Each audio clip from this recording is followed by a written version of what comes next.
So far we have learned how to read data from database tables.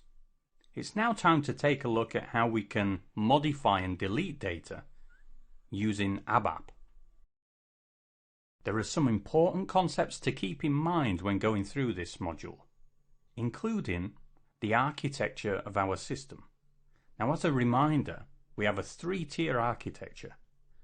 We have the client, who uses a tool such as the SAP GUI to request data from the application server, our second tier, which in turn communicates with the database server, our third tier.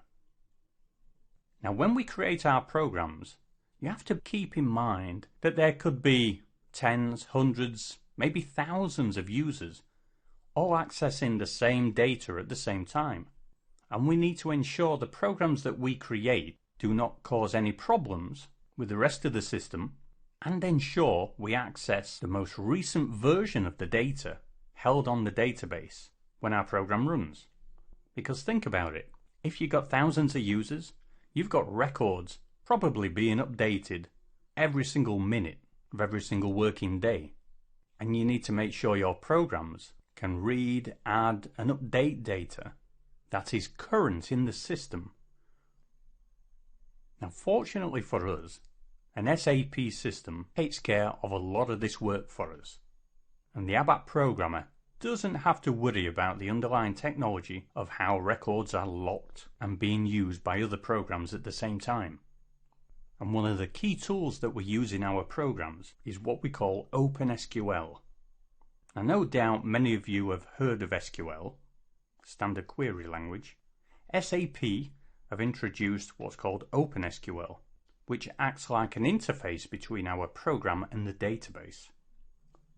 By using OpenSQL, we can read and modify data and also buffer data on the application server, which in turn reduces the number of database accesses our system has to perform.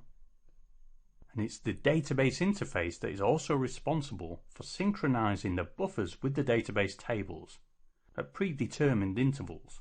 Now, when we are creating programs, we've got to keep in mind that if data is buffered and we are reading this buffered data, it may not always be up to date.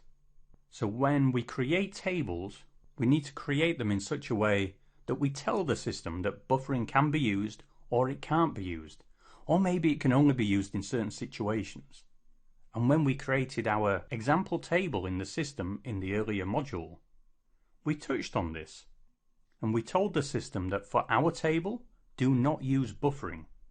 And by using this setting, that meant every time we read data from our table, we will always read the most up-to-date records.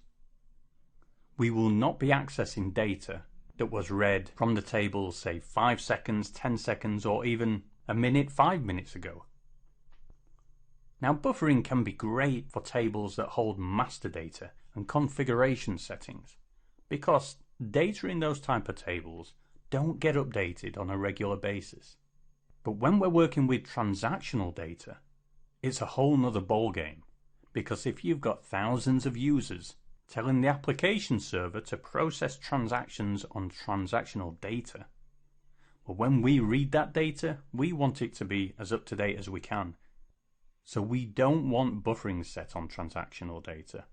And if you are dealing with transactional data where the tables are configured to use buffering, you have to ensure your program can take this into account and make sure the buffer gets updated with brand new data at the time you need it.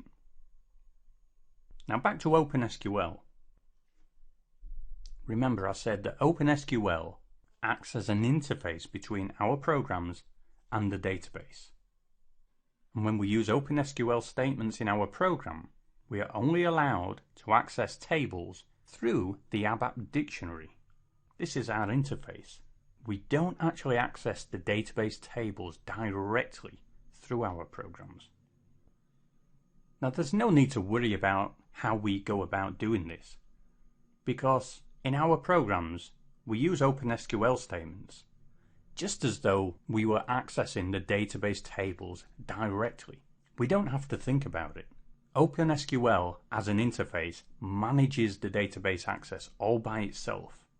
all we need to do is code our statements, just as though we were accessing the tables. But we will have the underlying knowledge that by using OpenSQL, we are accessing the data through the ABAP dictionary, which has a built-in level of safety to ensure our ABAP code does not have a direct effect on the SAP database system itself.